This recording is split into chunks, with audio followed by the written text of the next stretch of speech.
तुमच्या माध्यमातून मला जे कळालंय की माझ्या खात्याचे जवळपास 450 कोटी रुपये हे वर्ग करण्यात आलेले आहेत.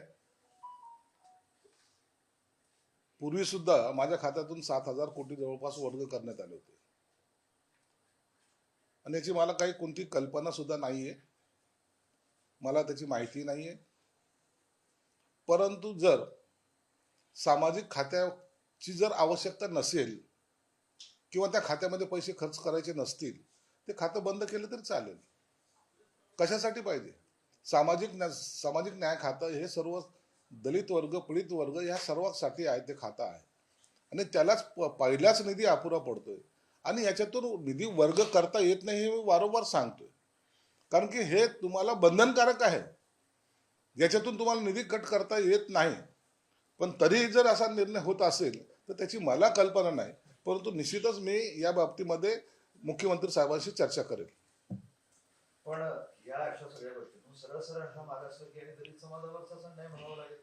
आता ह्याला अन्याय म्हणा किंवा का केला कट याबद्दलची मला कल्पना नाहीये, परंतु मुख्यमंत्री साहेबांशी जरूर त्यांच्या कानावर या गोष्टी टाकेल की हे असं करणं मला वाटतं कायदेशीर नाहीये.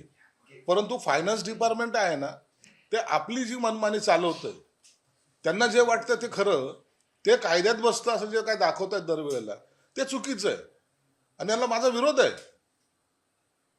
सहन करायची एक लिमिट असते, एक मर्यादा असते आणि यापेक्षाही जास्त जर तुम्ही करत असाल तर मला तर वाटतं की सरळ सरळ सर्वच निधी एकदा कट करून टाका ना. कशाला पाहिजे मुलांना शिष्यवृत्ती, कशाला पाहिजे मुलांना हॉस्टेल, कशाला पाहिजे त्या सर्वांना पुन्हा आणायचं? खातच नसलं तरी ते चालतं. अजितदादा फायनान्स विभागामध्ये अजितदादा मनमानी करतायत, कारण या आधी पण तुमची तक्रार होती त्यावेळेस सत्ता असताना. हे बघा, माझं स्पष्टपणे मत आहे की या खात्याचा कायदेशीररित्या तुम्हाला कोणताही निधी वर्ग करता येत नाही, कट करता येत नाही. आणि जर हे कायद्यानुसार जर बंधनं असतील, जरी फायनान्स वाले आपलं डोकं जास्त चालवत असेल तर हे बरोबर नाही आहे, हे स्पष्टपणे सांगतो. आदिवासी खात्यामध्ये निधी का वर्ग करतात? ते खातं कशासाठी निर्माण झालंय? सामाजिक कल्याण खातं कशासाठी निर्माण झालंय? काहीतरी त्याला बेस असेल का नाही? काही नॉर्म्स आहेत का नाही त्याचे? इतर खात्यातून पैसे वर्ग करता येत नाहीत, इतर खाते नाहीत. परंतु हे असं मला ते पटलेलं नाही, हे मी स्पष्टपणे सांगतो. मुख्यमंत्र्यांशी जेव्हा चर्चा होईल त्यावेळेला याच्यातून योग्य तो मार्ग आम्ही काढू. पण याचा परिणाम तुमच्या खात्यावर म्हणजे आदिवासी विभाग असेल किंवा त्यांच्या योजनांवर होणार आहे? निश्चित होणार आहे. माझं दायित्व गेल्या वर्षाचं 1,500 कोटी रुपयाचं आहे, दायित्व आहे, देणे आहे मला. पुन्हा जर याच्यात असे जर कट पडत असतील तर हे दायित्व वाढतच जाणार आहे आणि हे डिपार्टमेंटला एक दिवस अशी गळती लागेल की कामच करता येणार नाही. आता एखाद्या जर नवीन योजना आणायची असेल किंवा एखाद्याने जर मदत करायची जर ठरवलं तरी मी करू शकणार नाही, हे तेवढं सत्य आहे. मग उद्या असलेले आमदार असतील, असलेले सर्व मंत्री असतील किंवा कोणीही असेल, त्यांच्या विभागामध्ये काम करणं मला अवघड जाईल, हे मित्र एवढं मात्र निश्चित आहे. 7,000 कोटी ज्यावेळेस कापले गेले होते त्यावेळेस तुम्ही मुख्यमंत्र्यांना पत्र लिहिलं होतं, त्याची त्यावेळेस दखल घेण्यात आली नव्हती, हे सत्य आहे ना? आता त्यावेळेला त्यांना मी पत्र देणं हे माझं काम आहे. ते माझे वरिष्ठ आहेत, त्यांनी काय निर्णय घ्यायचा तो घेतला पाहिजे. माझं काम आहे त्यांच्या निदर्शनास आणून देणे, मी ते आणून दिलेलं आहे. त्यावर मुख्यमंत्र्यांनी काय निर्णय घेतलाय किंवा काय सूचना दिल्या त्याची कल्पना मला नाही. बरं, शिवसेनेच्याच मंत्र्यांच्या खात्याचे पैसे वर्ग होताना दिसतंय वारंवार, असं एक वेगळेपण जाणवतंय, तुम्हाला वाटतंय असं? शिवसेनेच्या खात्यांचे इतर खात्याचे पैसे वर्ग झाले की नाही मला कल्पना नाही, परंतु सामाजिक न्यायाचे झालेत एवढं मात्र निश्चित सत्य आहे आणि ते सत्य नाकारता येणार नाही. स्पेसिफिक शिवसेनेचे मंत्री त्यांचाच निधी कमी केला जातोय असं दिसतंय वारंवार. आणि याच मुद्द्यावर 2.5 वर्षापूर्वी 3 वर्षापूर्वी तुम्ही त्यांच्यापासून दूर गेला होता, अजित पवारांपासून.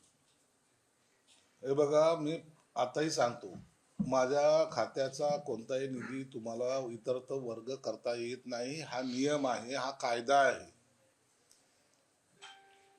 या नियमाला डावलून फायनान्समध्ये जे काही महाभाग बसलेले आहेत त्यांना जर आपण जास्त हुशार आहोत असं जर वाटत असेल तर त्यांनी मला ते दाखवलं पाहिजे की आम्हाला हा निधी वर्ग करता येतो, आमचा तो अधिकार आहे, असं जर दाखवलं तर मी त्यांची माफी मागेन. परंतु तुम्हाला आपली मनमानी करण्यासाठी कायद्याच्या याच्यामध्ये पळवापळवी करणे किंवा त्याच्यामध्ये इतरार्थ कारण दाखवून आम्हाला वर्ग करता येतो असं जर म्हणत असाल तर ते चुकीचं आहे. स्पष्टपणे सांगतो ते चुकीचं आहे. तुम्हाला हे करता येत नाही. तुम्ही लाडकी बहीण योजनेला पैसे देणं गरजेचं आहे याची कल्पना मलाही आहे, परंतु त्याच्यामध्ये तुम्ही जातीवाद करू शकत नाहीत. तुम्ही आता म्हणाल की याच्यातले पैसे काढले आम्ही अशा दलित भगिनींना पैसे दिले असं म्हणता येत नाही. लाडक्या बहीण ही कोणती जात नाही. लाडकी बहीण ही लाडकी बहीण आहे. मग त्यासाठी जो निधी पाहिजे तो सरकारने किंवा मुख्यमंत्री उपमुख्यमंत्री असतील यांनी कुठून काढायचा हा त्यांचा एक वैयक्तिक प्रश्न आहे आणि त्यांनी तो काढला पाहिजे. नाही तुम्ही महाबाग, हे महाबाग कोण? हे फायनान्स मधले बसलेले शकुनी आहेत. या शकुनीने केलेलं हा काम आहे. हे करतात हे सर्व. त्यांच्यावर तर अजित पवारांचं पूर्ण वर्चस्व आहे ना. आता कुणाचं वर्चस्व आहे नाही मला माहित नाही, परंतु निधी वर्ग करता येत नाही एवढं मात्र सत्य आहे.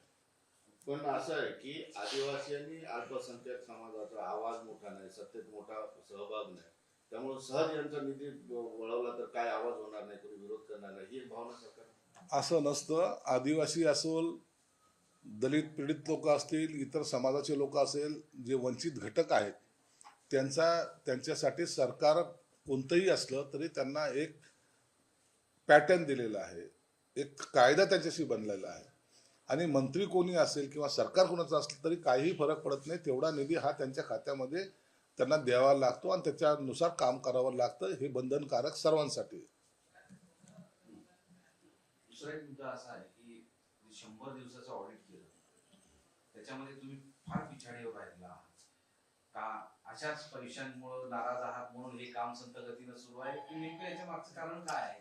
संत गतीने काम सुरू नाहीये, हे सुरुवात आहे. 100 दिवसाचं प्रगती पुस्तक जर पाहिलं तर मुख्यमंत्र्यापासून इतर अनेक लोकांचे प्रगती पुस्तक तुम्हाला मायनसमध्ये दिसतात. त्याचं कारण असं आहे की ही सुरुवात आहे. सुरुवातीला जो काही गॅप आहे पहिल्याचा कामाचा आणि आत्ताच्या याच्यामध्ये जो काही गॅप निर्माण झालेला आहे तो गॅप भरून काढण्याचा प्रयत्न सर्वच मंत्री आणि सर्व अधिकारी करतायत.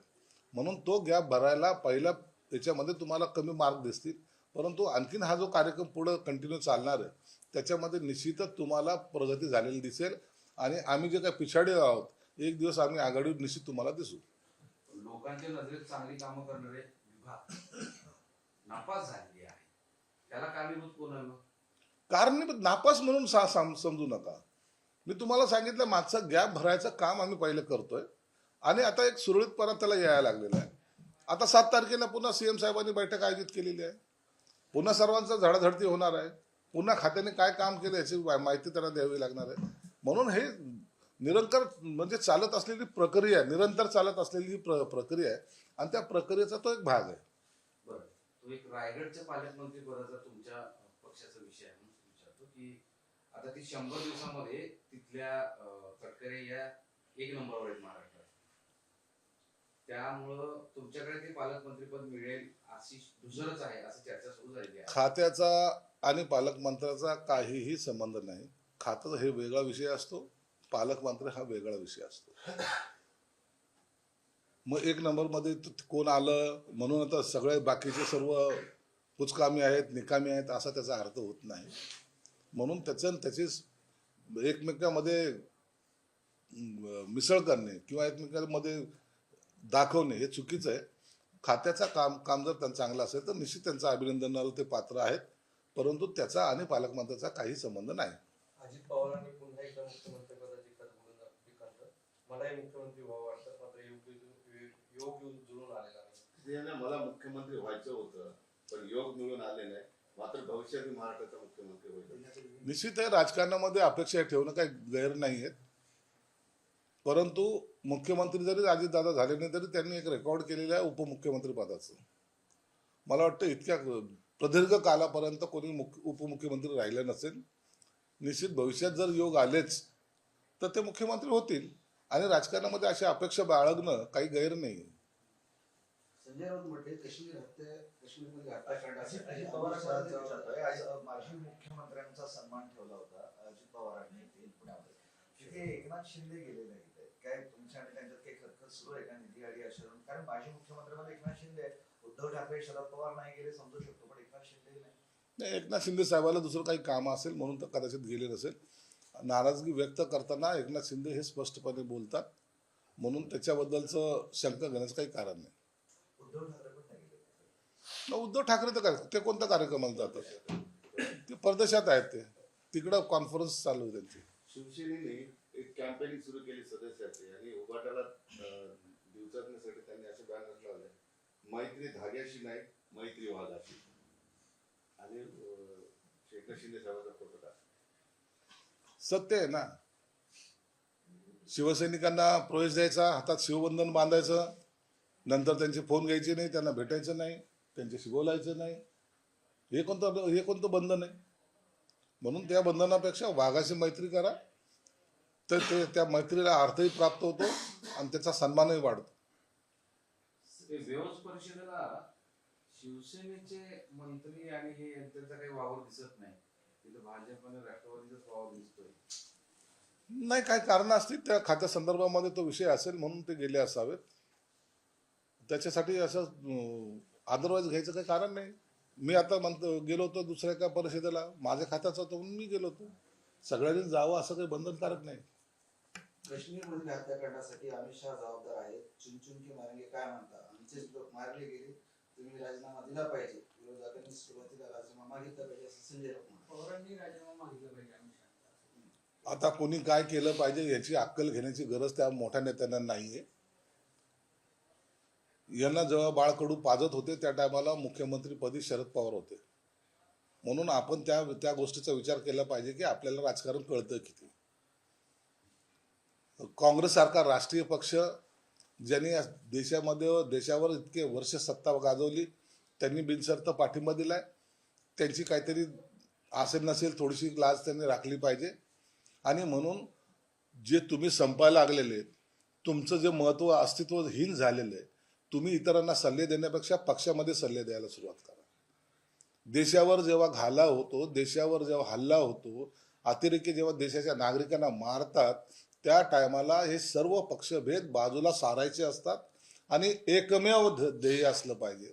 ज्यांनी हा हल्ला केलाय त्या पाकड्यांना, त्या अतिरेक्यांना कसं नेस्तानाबूत करता आलं पाहिजे, ही भूमिका सर्वच विरोधी पक्षांनी सुद्धा घेतलेली आहे. आणि म्हणून अशा वेळेला राजीनामा दिला पाहिजे, निषेध केला पाहिजे, असं बोलणं म्हणजे इनमॅच्युअर्ड ज्याला म्हणतात त्या पद्धतीचं हे लक्षण आहे. आणि हेच लक्षण त्या पक्षाला सुद्धा डुबवतंय. आज महाराष्ट्रामध्ये नव्हे तर देशामध्ये उभाटा गटावर लोक आता थुंकायला लागलेली आहेत. अमित शहा महाराष्ट्रामध्ये 3 पक्ष चालवतात, म्हणजे भाजप, राष्ट्रवादी, शिंदेची शिवसेना. त्याच्यामुळे अमित शहाच्या पक्षाकडून सत्कार हा महाराष्ट्राची बेमानी असेल असं संजय राऊत म्हटले. आणि आम्ही अमित शहाच्या कार्यक्रमात जाणार नाही असं म्हणतो. हे उघड बोलणं सोपं, हे अंधारात जाऊन पाया पडण्यापेक्षा उघड असे बोलतात आणि अंधारात पाया पडतात, हे सर्व महाराष्ट्राला माहिती आहे. म्हणून अमित शहा तुमच्यासाठी काय आलेलं नाही. तुम्ही गेले काय नाही गेले काय तुम्हाला कोणी विचारतही नाही. कदाचित त्यांची बसण्याची खुर्ची वेगळी ठिकाणी ठेवली असावी म्हणून ते गेले नसावे. आता शाळेच्या प्रवेशाची हालचाल सुरू झालेली आहे, परंतु कास्ट व्हॅलिडिटीचे खूप प्रकरण पेंडिंग राहिलेले आहेत. काय तुमच्या विभागासाठी उपाययोजना करण्यात येईल? कारण ऍडमिशन्स मुलांच्या माझ्या खात्यामध्ये पूर्वी कास्ट व्हॅलिडिटीसाठी फक्त 4 अधिकारी होते. त्यांच्यावर महाराष्ट्राची जबाबदारी होती. जवळपास प्रत्येक महिन्याला 42,000 हे कास्ट व्हॅलिडिटीसाठी अर्ज यायचे आणि ते 4 अधिकारी ते कंप्लीट करत नव्हते. परंतु आता बावनकुळे साहेबांना सांगून आम्ही जे काही आता ॲडिशनल प्रमोशन ज्यांचे झाले ते ॲडिशनल कलेक्टर म्हणून असे जवळपास 28 अधिकाऱ्यांची आता नेमणूक माझ्या विभागामध्ये ही जात पडताळणी समितीसाठी आम्ही केलेली आहे. काल आणि आज 2 दिवसाचं त्यांचं शिबिर, कार्यशाळा आम्ही पुण्याला घेतलेली आहे. सोमवारपासून हे सर्व अधिकारी त्या विभागामध्ये रुजू होतील. त्या विभागामध्ये कोणत्या जिल्ह्याला कोणता अधिकारी दिलेला आहे त्याची सविस्तर माहिती आज दुपारपर्यंत आमच्या जी काही वेबसाईट आहे त्याच्यावरती जाहीर केल्या जाईल. आता कुणालाही विलंब लागणार नाही. हे जे काही 4-4 महिने 6-6 महिने जे काही अनागोंदी व्हायची, लोक वैतागाचे, अधिकारी भेटत नव्हते, ही परिस्थिती राहणार नाही. आणि डे टू डे त्यांचा आढावा घेतला जाईल. म्हणून मी नागरिकांना सुद्धा विनंती करतो, विद्यार्थ्यांना विनंती करतो की ते वेबसाईटवर जा, कोणता अधिकारी आहे तुम्हाला कळेल, आणि जर त्याच्याबद्दल तक्रारी असतील तर आम्ही आमची स्वतःची एक वेबसाईट सुरू केलेली आहे, त्याच्यावर क्लिक करून फक्त आमच्याकडे तक्रारी पाठवा, तातडीने त्याची दखल घेतली जाईल. एक विधान तुम्ही केलं होतं मध्यंतरी की जयंत पाटील लवकरच पक्ष सोडणार. आता हे याच्यासाठी विचारतो की शरद पवार आणि भाकरी फिरवण्याचे संकेत दिले, प्रदेशाध्यक्ष पदाला त्यांना दूर करणार आणि त्यांच्या जागी नव्याची वर्णी लागणार. हे तुम्ही जी भविष्यवाणी केली होती त्याकडेच वाटचाल म्हणाली का? जयंत पाटील त्यांच्या पक्षामध्ये कार्यरत आहेत असं मला वाटत नाही. फक्त ते असण्याचं भासवतात, परंतु मला वाटतं त्यांचं काम आता सत्ताधाऱ्यासारखंच सगळीकडे करताना ते दिसत आहेत. म्हणून जयंत पाटील त्या पक्षामध्ये खुश नाहीत हे अनेकदा सिद्ध झालेलं आहे. त्यांच्यावर बोलणारे, त्यांच्या विरोधात बोलणारे काही अंशी शांत जरी झाले असेल तरी ती खतखत आणखीन संपलेली नाही. जयंत पाटील जोपर्यंत पक्ष सोडत नाहीत तोपर्यंत त्या असलेले त्यांचे विरोधक जे आहेत ते शांत बसणार नाही, असं ते एखादं चित्र आहेत. म्हणून मला वाटतं काही काळ आपल्याला वाट पाहावी लागेल, परंतु जयंत पाटील तिथे खुश नाहीत हे निश्चित आहे. त्याच्यावर त्यांचं काही जरी भाष्य असलं तरी मनातून ते खुश नाही, हे तेवढं मात्र सत्य आहे. म्हणूनच त्यांचं प्रदेशाध्यक्षपद जाते असं दिसतं.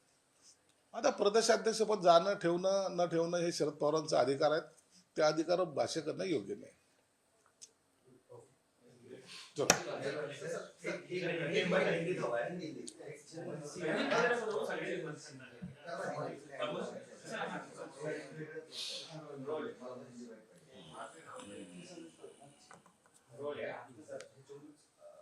सामाजिक न्याय विभागाने एक बार फिर से दूसरा वाला दिया गया है, राखी बहन के लिए किया। इससे पहले भी 7,000 करोड़ किया था, इस बार 400-500 करोड़ रुपए उस खाते से वर्क किए गए, क्या बताएं? देखिए, आपके माध्यम से मुझे पता चला है कि मेरे ये इस वक्त अभी सेकेंड टाइम करीबन 450 कोटी रुपए की कटौती मेरे विभाग से की गई।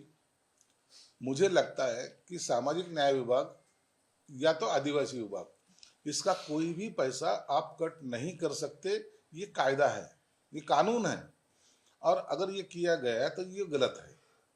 लेकिन फाइनेंस डिपार्टमेंट में जो लोग बैठे हैं उनको ऐसा लगता है कि हम जो कर रहे हैं वो सही है, तो वो शायद सही होगा।